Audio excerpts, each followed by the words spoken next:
Medak BVRIT కాలేజ్లో engineering second year student suicide కేసులో పోలీసులు పురోగతి సాధించారు.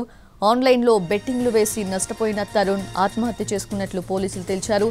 కాలేజ్ ఫీజుల కోసం తండ్రి మిథ్య 40,000 పంపాడు. ఫ్రెండ్స్ వద్ద మరో 30,000 అప్పు చేసి ఆన్లైన్ బెట్టింగ్లో పెట్టాడు. 70,000 నష్టపోవడంతో ఇంట్లో చెప్పలేక ఫ్రెండ్స్ అప్పు తీర్చలేక మనస్తాపంతో హాస్టల్లో ఉరివేసుకుని ఈ నెల 16న ఆత్మహత్య చేసుకున్నాడు. తరుణ్ స్వస్థలం మహబూబాబాద్ జిల్లా పుల్లూరు గ్రామ పరిధిలోని సూర్య తండాగా గుర్తించారు.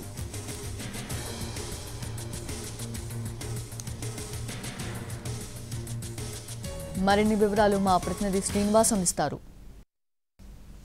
ఉమ్మడి మెదక్ జిల్లాలో బెట్టింగ్ భూతానికి మరో విద్యార్థి బలయ్యాడు.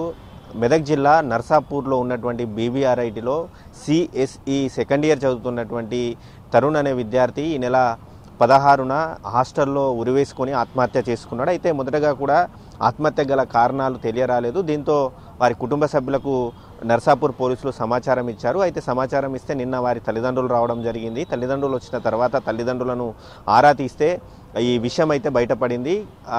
సిఎస్సి సెకండ్ ఇయర్ చదువుతున్నటువంటి తరుణ్ గత కొన్ని రోజులుగా కూడా ఆన్లైన్లో బెట్టింగ్లకు అలవాటు పడ్డాడు. బెట్టింగ్లు వేసేటువంటి క్రమంలో కొన్నిసార్లు డబ్బులు తనకొచ్చాయి, కొన్నిసార్లు తన డబ్బులు పోయాయి. అయితే ఇటీవల కాలేజ్ ఖర్చుల కోసం అని చెప్పి తండ్రి దగ్గర 40,000 రూపాయలు తరుణ్ అడిగాడు. దీంతో తండ్రి కాలేజ్ ఖర్చుల కోసం అని చెప్పి 40,000 రూపాయలు తరుణ్కు పంపించడం జరిగింది. ఆ 40,000 రూపాయలు ఆన్లైన్లో బెట్టింగ్లో పెట్టగా ఆ 40,000 రూపాయలు దాంట్లో పోగొట్టుకున్నాడు. అయితే విషయం ఇంటి దగ్గర తెలిస్తే, ఇంట్లో కుటుంబ సభ్యులకు తెలిస్తే తనను మందలిస్తారు అని చెప్పి భయంతో తిరిగిపోయినటువంటి డబ్బు తిరిగి సంపాదించాలన్న ఉద్దేశంతో తన మిత్రుల దగ్గర మరో 30,000 రూపాయలు అయితే తరుణ్ అప్పుగా తీసుకున్నాడు. దీంతో ఆ 30,000 ఈ 40,000 మొత్తం 70,000 రూపాయలు కూడా మొత్తం ఆన్లైన్లో బెట్టింగ్లో పోవడంతో మాత్రం ఇటు కుటుంబ సభ్యులకు చెప్పుకోలేక అటు మిత్రుల దగ్గర చేసినటువంటి అప్పు తీర్చలేక మాత్రం మనోవేదనకు గురై మనస్తాపానికి గురై తన సమస్యను ఎవరికి చెప్పకుండా ఈ నెల 16న హాస్టల్లో అన్నం తిన్న తర్వాత రూమ్కి వచ్చాడు. రూమ్లో ఒక్కడే ఉన్నాడు. దీంతో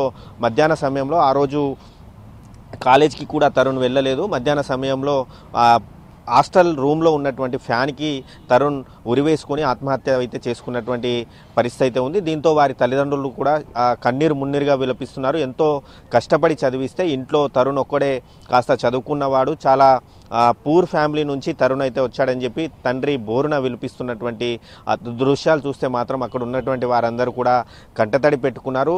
తరుణ్ స్వస్థలం మహబూబాబాద్ జిల్లా గార్ల మండలంలోని పుల్లూరు గ్రామ పరిధిలోని సూర్యతండ.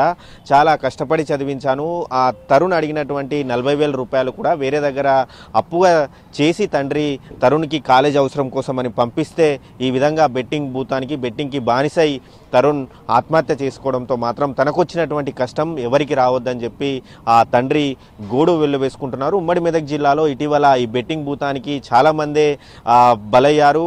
గతంలో అరవింద్ అనే సంగారెడ్డిలో అరవింద్ అనే యువకుడు, అదేవిధంగా సదాశివపేటలో అయితే ఓ యువకుడు ఏకంగా 1 కోటి రూపాయలు ఆన్లైన్లో బెట్టింగ్ పెట్టి ఆ 1 కోటి రూపాయలు నష్టపోయి ఇంట్లో చెప్పుకోలేక ఇంట్లో ఎవరు లేని సమయంలో ఆత్మహత్య చేసుకున్నాడు. అదేవిధంగా రామాయంపేటలోనూ ఒక వ్యక్తి ఆన్లైన్లో బెట్టింగ్కు బానిసై లక్షల రూపాయలు అందులో పెట్టి నష్టపోయి ఆ తర్వాత పురుగుల మందు తాగి ఆత్మహత్య చేసుకుంటున్నటువంటి వెలుగులు అయితే వరుసగా వెలుగు చూస్తున్నాయి. ఇటు పోలీసులు కూడా ఈ బెట్టింగ్కు అవగాహన కల్పిస్తున్న బెట్టింగ్కి ఎవరు బానిస కావద్దు, బెట్టింగ్ యాబీలో ఎవరు కూడా పెట్టుబడి పెట్టవద్దని చెప్తున్నా కూడా అధిక డబ్బు ఆశ చూపి మాత్రం 100 రూపాయలు పెడితే 200 రూపాయలు 10ఇంతలు 100ఇంతలు లాభం వస్తాయని చెప్పి ఆశ చూపి బెట్టింగ్ యాప్ నిర్వాహకులు మాత్రం వీళ్ళని ఆ కూపిలోకి లాగుతున్నటువంటి పరిస్థితి ఉంది. అధిక మొత్తంలో తక్కువ సమయంలో అధిక మొత్తంలో డబ్బు సంపాదించాలన్న ఆశనే ఇటు ఆత్మహత్యలు కావచ్చు, అదేవిధంగా డబ్బులు నష్టపోవడానికి మాత్రం దారితీస్తున్నటువంటి పరిస్థితి అయితే మనకు కనిపిస్తూ ఉంది. కెమెరామ్యాన్ రమేష్తో శ్రీనివాస్, ఎన్టీవీ, ఉమ్మడి మెదక్ జిల్లా నుంచి.